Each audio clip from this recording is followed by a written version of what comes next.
So this passage that comes to us from the Gospel of John is that moment in which Jesus is saying goodbye to the disciples, these last moments before the crucifixion.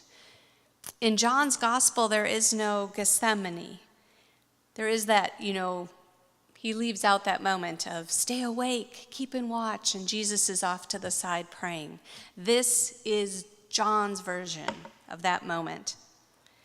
And it's clear that Jesus is pouring out his heart in prayer to God. What's interesting, in between all of John's flowery prose and profusion of pronouns, my goodness, it's a little hard to keep track of who's in who, but Jesus is laying out a very horizontal equation. Essentially, God and Jesus are one, and then Jesus says, those who believe in me and I are one, and so God is one with them. It's like those math problems. Naomi, my daughter's in middle school, and we've been working on math together. And so I'm relearning a lot of things about math, and it's like one of those equations, like A equals B and B equals C, so A equals C, right? You're familiar. You've remembered and forgotten all about that, right? It's a very horizontal equation. God in Jesus in the believers. Now, to us, this is pretty familiar terrain, but we need to remember the context to which Jesus is praying this. This is in sharp contrast to the governmental norms of the Roman Empire. They had a very vertical equation. It was the emperor, the local governor, the citizen, and the slaves. Vertical. Or in patriarchy, we're familiar, right? There's the husband, and then the wife, and then the children. But in Jesus' prayer, it is different. This is a prayer where no one is left out. It isn't vertical. It goes sideways. We are all one. 1 times 1 equals, it's early, but we're going to do some math here. 1 divided by 1 is 1. See it? There's no remainders. There's nobody left out. Everybody is in the equation. Have you ever had the pleasure of buying a car at a car dealership?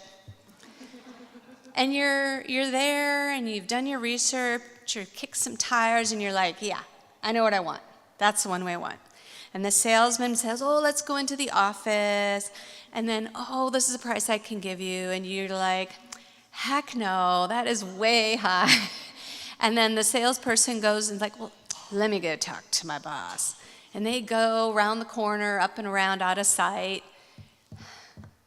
And you wait, and then they come back down, and they're, well, my boss says, da-da-da-da-da. And can we get a deal here? And you're like, heck no, that's still pretty high. And it goes away. And it's like the salesperson is trying to create this illusion that for some reason it is impossible for you, the customer, to speak to the person who has the power to decide about what price you're going to pay for this car. Like, it's silly, right? Do you see how that's a vertical arrangement that is being imposed on the situation? Creating this illusion that you are really left out of this equation, in which, by the way, we are the ones writing the check. No, this is not that. That is not what Jesus is laying out here. In his final moments that he has with the disciples, he is hammering it home, pushing hard to describe to the disciples all that has characterized his ministry with them. 3 years of ministry. And he is laying out in a fashion that is crystal clear this understanding of radical indwelling. That even though he is about to be violently separated from the disciples, Jesus is explaining carefully to them that separation is just an illusion. The love of God dwells in me. I dwell in you. Therefore, wherever you are, There is the love of God. Now, Jesus is not leaving a lot up to chance here. It's pretty straightforward. And yet you would think we would do a better job with this as the North American church. But we often get a little tangled up in this. I mean, we often behave as though, as disciples, Jesus has charged us to disentangle ourselves from the world, go up into that office and see if we can find God. We act sometimes as though the only way for us to be in communion with God is when we're in a beautiful sanctuary with uplifting music, which is always lovely, by the way. Don't stop with the music. But it's as though we can only get to God when we are unplugged and distanced from those who are around us. If we're like in a mountain retreat, breathing pure mountain air, and when we're focusing on the heavens. Now, don't get me wrong, I love a good retreat. I am a fan of getting away and disentangling. I am nourished by time in prayer and solitude. And if we take this gospel seriously, if we listen to what Jesus is telling those disciples, and we receive this equation, God is in Jesus, Jesus is in us, therefore God is in us.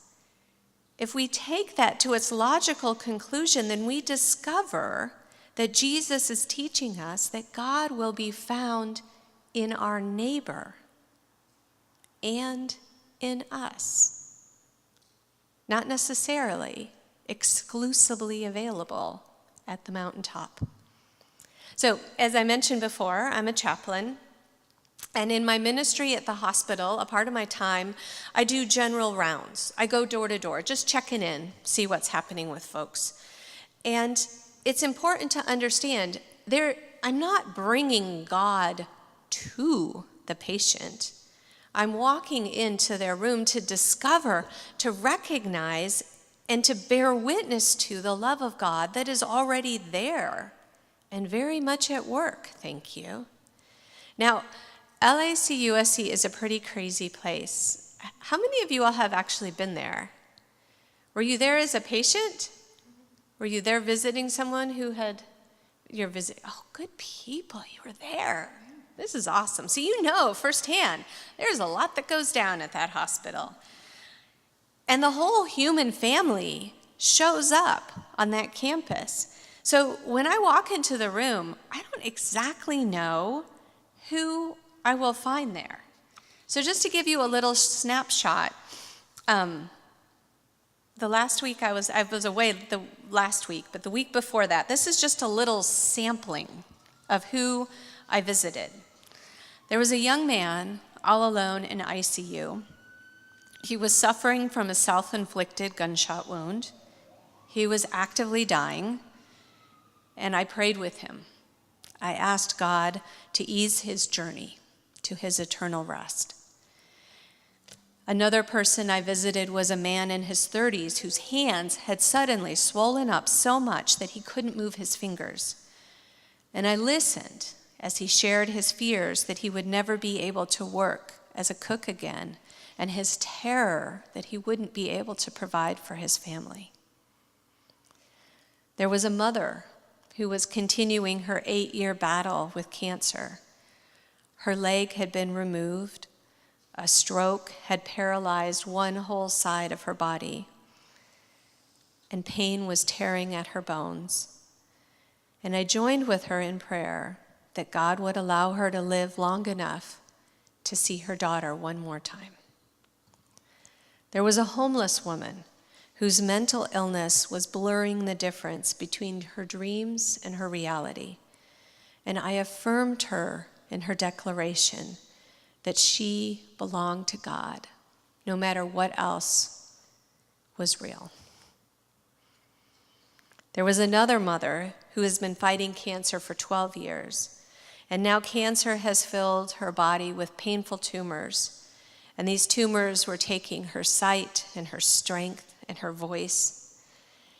And she told me that she gives thanks for God and how God is working through her illness to bring her and her daughter together again. I never know who I will find, but I have learned in these last 5 years that every time I cross the threshold into the hospital room, I will encounter God. Because it turns out God answered Jesus' prayer. We are one. God in Jesus, Jesus in us, God in us.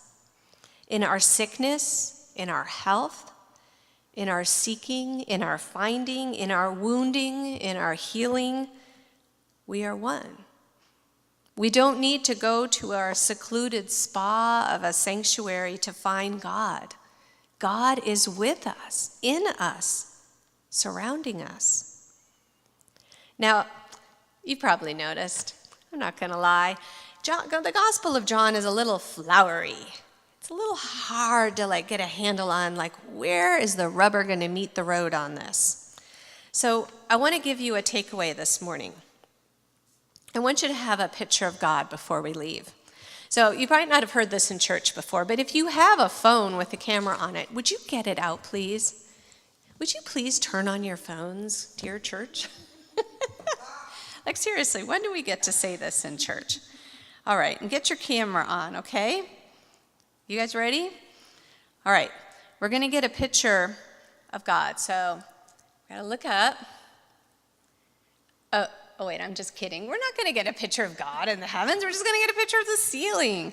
All right, keep your camera on, and check in with your neighbor. Ask them if they're okay if you take their picture. All right, I'm going to take a picture of you taking pictures, okay? Here we go. Get your neighbor's picture. Look at that. God and Jesus, Jesus and us. Now, you've got a picture of God on your phone. How about it? All right, you ready for the kicker? Go ahead and take a selfie. Here we go. Again, something that doesn't happen often in church, I gotta say. All right, get a good selfie. My daughter's tried to teach me how to do this. I know, you had to get the chin out there. All right, there you go. Get your selfie. So now you have 2 pictures of God on your phone. This is where it gets real, church. Jesus dwells in us. God dwells among us. This is the radical truth of the gospel. This is the revolutionary love that Jesus was explaining to the disciples in the final hours of his ministry. Love has truly come to us. And this is where the Gospel of John gets real. Because this is where the hard work for us begins. Our prayer becomes this plea to God to open our eyes so that we will have the ability to recognize Christ when we encounter Christ in the eyes of our friends, in the eyes of a stranger. And we pray that God will give us the courage to open our hearts so that other people will recognize the love of God dwelling within us. Now, the thing of it is, Jesus was very clear in giving us this equation, but it's not like Jesus sends us a text to let us know when it's going down. This is the sort of thing like we learned in the first, it was the anthem, right? Keep our lamps trimmed and burning. This is how we live awake and prepared, ready to recognize God in our neighbor, ready to offer the love of God to those we meet. So keep those photos on your phone and let them remind you of this radical truth, this radical organizational chart that Jesus has given us. You can say it with me, right? God's love is in Jesus. Jesus' love is in us. God's love is in us. May we be one. Amen.